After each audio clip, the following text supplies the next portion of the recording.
Tip pertama, kalau anda pilih produk, terutama produk yang berbentuk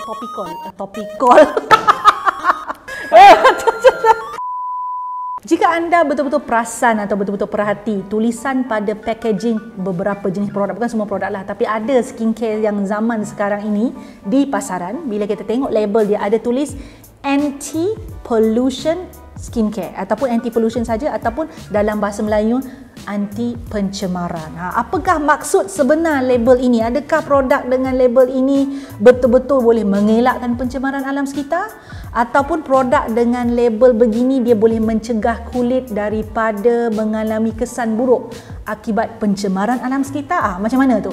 Ataupun yang paling penting, adakah betul-betul yang dijanjikan anti-pollution tu boleh betul-betul benar-benar berlaku? Banyak ni betul. Betul ke? Mari kita kupas.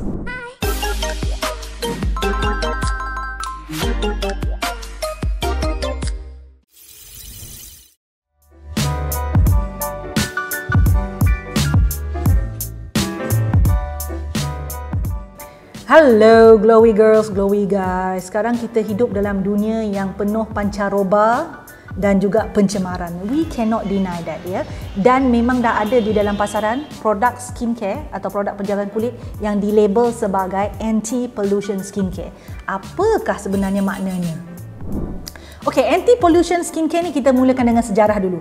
Dia dikatakan mula muncul di Asia tau. Bukan negara orang putih, dekat Asia, negara kita ni, kawasan kita ni, ya, terutama di kawasan bandar, ya, kawasan urban, yang menghadapi pencemaran udara yang sangat teruk. Contohnya Beijing. Banyak kajian mengaitkan pencemaran udara, terutama pencemaran udara dengan masalah-masalah kulit yang sangat serius lah. Antaranya eczema, penuaan peramatang, jerawat. So we cannot deny that there is contribution from the environment kepada keadaan-keadaan atau masalah kulit begini. So, partikel-partikel halus yang kita tak nampak dengan mata kasar daripada pencemaran ini sebenarnya sangat berkebolehan untuk menembusi dinding sel kulit. Nama lain dinding sel kulit ni kita panggil membran. Dan kemudiannya meresap ke dalam tubuh badan.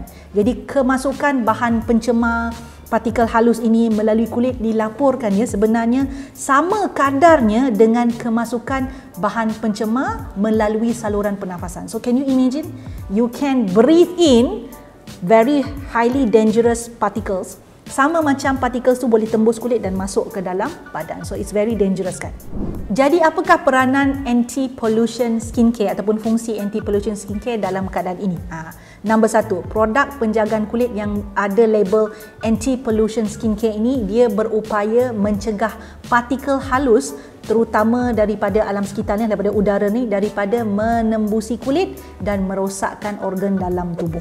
Itu nombor satu, peranan anti-pollution skincare ni. Kedua, produk penjagaan kulit yang ditulis anti-pollution skincare ni, dia boleh merawat kesan-kesan kerosakan kecil akibat pendedahan kepada pencemaran yang diterima oleh kulit sepanjang hari. Maknanya anti-pollution skincare dia memang boleh buat kerja yang dijanjikan. Dia tak boleh semata-mata tulis dia sebagai anti-pollution skincare tapi tak ada dua ciri-ciri yang saya sebutkan tadi. Usually dalam produk yang bersifat anti-pollution skincare, anda akan nampak label yang dia tulis PM2.5 ataupun PM10. Itu bukan Perdana Menteri, ya. PM dekat sini merujuk kepada bukan juga Puan Mary, tapi kalau nak ingat Puan Mary boleh jugalah. Ya, PM dekat sini dia merujuk kepada particulate matter. Iaitu zarah halus dalam atmosfera ataupun ruang udara kita ni yang mempunyai saiz yang amat kecil. Dan dari mana datangnya zarah halus ni? Zarah halus ni datang daripada ataupun particulate matter. PM ni datang daripada jerebu, asap, debu, lain-lain pencemaran udara lah. Biasanya it circulate ataupun berada dalam udara kita. Secara spesifiknya, PM10 adalah zarah yang ada diameter 10 mikrometer atau kurang. Manakala PM2.5 pula dia lebih kecil diameter dia, iaitu 2.5 mikrometer atau kurang. Bayangkan, ya, kalau saya nak sebut PM2.5 ni 2.5 mikrometer atau kurang ni, dia umpama kalau kita ambil rambut kita, diameter rambut kita tu, diameter rambut ataupun lebar rambut kita tu, bukan panjang, lebar dia tu 3% daripada lebar rambut kita. Itulah 2.5 mikrometer. Halus tak halus? sangat halus. So itulah PM 2.5 which is smaller than PM 10. Tapi inilah zarah-zarah ataupun particulate matter yang wujud dalam ruang udara kita, yang boleh tembus dalam kulit kita juga dan tembus masuk merosakkan organ dalam kita. Disebabkan saiz zarah particulate matter ni sangatlah halus kan. Itu yang jadi bahaya dia tu, sebab we cannot tackle things that we cannot see kan sebenarnya, but there is scientific evidence for that. Jadi adalah approach dari sudut saintifik yang boleh kita gunakan untuk mengatasi masalah inilah. So basically ini masalah dunia moden ya, dia berasal daripada pencemaran. But when we talk about pencemaran, pollution, dia tidak hanya merujuk kepada zarah halus ataupun PM tadi tu, particulate matter tu. Sebab kulit yang terdedah kepada pencemaran seperti jerebu, asap, debu atau lain-lain bentuk pencemaran udara memang akan boleh alami satu keadaan yang dipanggil oxidative stress.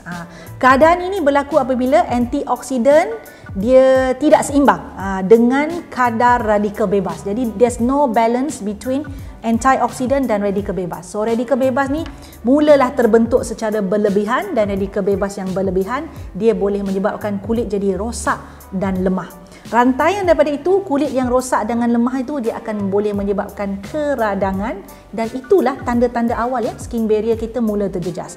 So skin barrier yang terjejas ni macam-macam masalah boleh berlaku. Kering, kusam, jerawat, jeragat. You can imagine all of the skin problem, dia memang mudah singgah atau berlaku, dia bukan singgah, dia berlaku pada kulit yang mempunyai skin barrier yang lemah. So ada kajian yang menunjukkan bahawa pendedahan kronik kepada bahan pencemar di atmosfera ini akan menjana atau menghasilkan radikal bebas, sehingga kan keupayaan kulit untuk menghasilkan vitamin C, vitamin E ni untuk jadikan antioksidan untuk kulit ni memang boleh tidak berlaku ataupun gagal berlaku. So that can happen to your skin. So jangan rasa macam kita sedut udara tu tak rasa macam ada pencemaran, rasa macam elok je, but actually it is beyond what you can see. Itu yang jadi masalah dia. Saya ni bukanlah nak macam menakutkan lah, tapi inilah hakikat yang menakutkan. Saya tak menakutkan, tapi ini hakikat yang menakutkan saya juga sebenarnya. Kita hidup di zaman moden ini, kita tidak boleh kata oh dulu elok je tak pakai apa-apa. Saya selalu dengar orang cakap macam tu. Dulu mak saya pakai macam ni, elok je muka dia. Kita hidup dalam dunia yang tidak sama dah ya. Kita kena acknowledge yang mana ketika kita berada ni ada berlaku pencemaran. Okay, so what should we do? Apakah yang kita boleh buat dari sudut penjagaan kulit lah, yang boleh membantu kita mengelakkan daripada kulit kita, badan kita mengalami kerosakan akibat bahan-bahan atau zarah-zarah halus daripada pencemaran udara ini. So kita kena pilih produk yang betul, dan biasanya kita kena pilih produk yang mengandungi ciri-ciri yang menghalang PM 2.5 dengan PM 10 ni tadi, dan daripada bahan pencemar yang lain. So I give you some tips how you can select the right skincare product to help your skin. Pertama, kalau anda pilih produk yang disapu, bukan cleanser, dia macam selain daripada cleanser lah yang disapu topical product ya. Cari produk yang boleh membentuk lapisan protective barrier. So maksudnya selain daripada tengok label nampak PM 2.5, PM 10 atau anti pollution tu, itu biasanya memang dia boleh buat protective barrier, tapi saya merujuk khusus kepada sunscreen. Biasanya ada dua jenis sunscreen kan. Sunscreen yang bersifat serap, iaitu chemical sunscreen, sunscreen yang physical. Physical sunscreen usually dia tak serap pada kulit, so it create protective barrier, dan itu sangat bagus untuk kulit anda. Dia boleh menghalang zarah-zarah pencemaran dia daripada masuk ke dalam kulit, because it stick on that particular kind of protective barrier. Kedua, kita faham yang tadi bahan-bahan pencemar ni, zarah-zarah halus atau particulate matter PM ni, dia boleh menyebabkan berlakunya oxidative stress. Maknanya kulit kita mengalami pengoksidaan, berkecenderungan mengalami pengoksidaan. So what you need to do is to find something yang antioxidant. Ya, cari bahan-bahan yang bersifat antioksidan. Paling simple ingat A, B, C.